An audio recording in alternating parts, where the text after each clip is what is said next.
میرے بھائیوں، یہ اللہ نبیوں کے قصے سنا کر تمہیں اپنے سامنے جھکنے کی دعوت دیتا ہے۔ اللہ کے آگے جھکو، اللہ کے آگے جھکو۔ ساری نوح کی کہانی اللہ کیوں سنا رہا ہے؟ کہ تمہیں پتہ چلے کہ اللہ قوموں کے ساتھ کیا کرتا ہے اور نبی کیسے پستا ہے۔ یا اللہ، میں نے ان سے کہا وہ توبہ کرو، بارشیں بر وقت ہوں گی، نہریں چل جائیں گی، باغات لگ جائیں گے، اولاد اور رزق میں اللہ برکت دے گا۔ تم اللہ کے دربار میں جھکو، اس کو عزت دو، اسے وقار دو، وہ تمہاری عزت کو بڑھائے گا۔ تم اللہ کے شکر ادا کرو۔ الم تروا کیف خلق اللہ سبع سماوات طباقا وجعل القمر فيهن نورا وجعل الشمس سراجا والله انبتكم من الارض نباتا ثم يعيدكم فيها ويخرجكم اخراجا والله جعل لكم الارض بساطا لتسلكوا منها سبلا فجاجا۔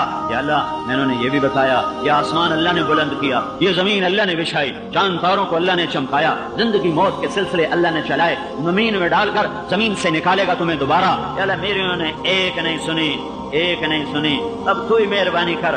لا تذر علی الارض من الکافرین دیارا۔ دعا تو صرف ایک جملہ ہے، دو جملے، باقی سارا دکھڑا ہے، نوحہ ہے، غم کی داستان ہے۔ اللہ تعالیٰ کا نظام چلا اور اللہ تعالیٰ نے ایک بھی زندہ نہ چھوڑا، سب کو پانیوں میں بہا دیا۔ اور قیامت تک تمہیں سبق دیا ہے کہ بھائیو، اللہ کے آگے جھکو گے تو دنیا بھی بنے گی، آخرت بھی بنے گی۔ اگر اللہ سے بغاوت ہو گئی، اگر اللہ سے ٹکر لے لی تو نہ ایٹمی طاقتیں بچا سکیں گی، نہ تمہارا اپنا ایٹمی نظام تمہیں بچا سکے گا، نہ تیل۔ عربوں کو تیل نے عزت دی، عربوں نے تیل سے عزت پائی۔ کیا عرب قوموں نے تیل کے ذریعے سے اقتدار حاصل کیا؟ جیسے ہم ذلیل ویسے وہ ذلیل، جیسے ہم پست ویسے وہ پست۔ باقی جھنڈے والی گاڑیاں اور لمبی لمبی گاڑیاں اور بڑی بڑی بلڈنگیں، نہ اس کا نام عزت ہے، نہ اس کا نام آزادی ہے۔ آزادی اور چیز ہے، ذلت اور چیز ہے، غلامی اور چیز ہے، عزت اور چیز ہے۔ حضرت علی کی سنو، من اراد عزا بلا عشیرہ وغنا بلا مال وہیبۃ بلا سلطان وبجاہۃ بلا اخوان۔ جو آدمی غنی بننا چاہتا ہے بغیر پیسے کے، من اراد عزا بلا عشیرہ، جو آدمی عزت چاہتا ہے خاندان کے بغیر، غنی بننا چاہتا ہے مال کے بغیر، وجاہت چاہتا ہے سپورٹر کے بغیر، مقام و مرتبہ چاہتا ہے ووٹر سپورٹر کے بغیر، کیا کرے؟ من اراد عزا، مجھے عزت چاہیے، میں خاندانی نہیں، مجھے مال چاہیے، میرے پاس ہے کوئی نہیں، مجھے ہیبت چاہیے، میرے پاس طاقت کوئی نہیں، مجھے وجاہت چاہیے، میرے پاس میری کوئی عزت کرنے والا کوئی نہیں، تو میں کیا کروں؟ تو تمہیں لوگ کہیں گے پیسہ بناؤ، پیسہ بناؤ، پھر سیاست میں آؤ، پھر الیکشن لڑو، پھر تم ایم پی اے بنو، پھر تم بادشاہوں کو مال ٹکاؤ تو تمہیں کوئی وزیر بنا دے گا، تو پھر تمہارے آگے جھنڈا لگا ہوگا، آگے ہوٹر بجے گا، آگے تمہارے اسکاؤٹ چلے گا، پھر تمہیں عزت مل جائے گی۔ یہ سور الو یہ ذہن بنا رہے ہیں۔ سنو علی کی، سنو وہ کیا کہہ رہا ہے، من اراد عزا بلا عشیرہ، عزت چاہیے اور خاندان نہیں، غنن بلا مال، غنی بننا چاہتا ہے، پیسہ کوئی نہیں، ہیبتن بلا سلطان، ہیبت چاہتا ہے، طاقت کوئی نہیں، وجاہتن بلا اخوان، وجاہت چاہتا ہے، اس کو سلام کرنے والا کوئی نہیں، یہ کیا کرے؟ تو حضرت علی کا فرمان ہے فَلْيَخْرُجْ مِنْ ذُلِّ مَعْصِيَةِ اللَّهِ إِلَىٰ عِزِّ طَاعَةِ اللَّهِ۔ اللہ کی نافرمانی چھوڑ دے اور اللہ کا فرمان بردار بن جائے تو اللہ ہر چیز باندھی بنا کر اس کے قدموں پہ قربان کر دے گا۔ عزت اور ذلت یہ گاڑیوں بنگلوں کا نام نہیں ہے، یہ ڈگری عہدوں کا نام نہیں ہے، یہ ایک کیفیت ہے جو اللہ تعالیٰ طاری فرماتا ہے اور دلوں کے اندر اتار دیتا ہے۔ ذلت بھی ایک کیفیت ہے جو اللہ تعالیٰ اتار دیتا ہے۔ آج تو دیکھ لو، دیکھو تمہیں نظر آ رہا ہے دنیا کا 70% تیل مسلمانوں کی سرزمین میں ہے اور ذلت کی چادر ہے۔ اجتماعی حال سامنے آ گیا۔ اپنے حکمرانوں کو دیکھو، ان کے آگے جھنڈے والی گاڑیاں، ان کے آگے ہوٹر، اور اللہ نے لوگوں کے دلوں میں ان کی نفرت اور حقارت کو بٹھا دیا ہے۔ ایم این اے گالی بن گیا ہے، ایم پی اے گالی بن گئے ہیں، وزیر اور ناظم کے نام یہ گالی بن گئے ہیں، باہر ان کو سلام ہو رہے ہیں لیکن دلوں میں نفرت کی آگ ہے۔ میرے بھائیو، ایک اللہ کے آگے جھک جاؤ، ایک اللہ کے آگے جھک جاؤ، اللہ سے دوستی لگا لو، اللہ کو اپنا بنا لو تو یہ جہان بھی تمہارا ہے، وہ جہان بھی تمہارا ہے۔ یا ابن آدم اطلبنی تجدنی فإن وجدتنی وجدت كل شيء وإن فتنی فاتك كل شيء وأنا خير لك من كل شيء۔ میرا بندہ میری طلب میں آ، اللہ کو پالے، آسمان اس کا ہے، بلندیاں تیرا نصیب بن جائے گا، اللہ کو پالے، زمین اس کی ہے،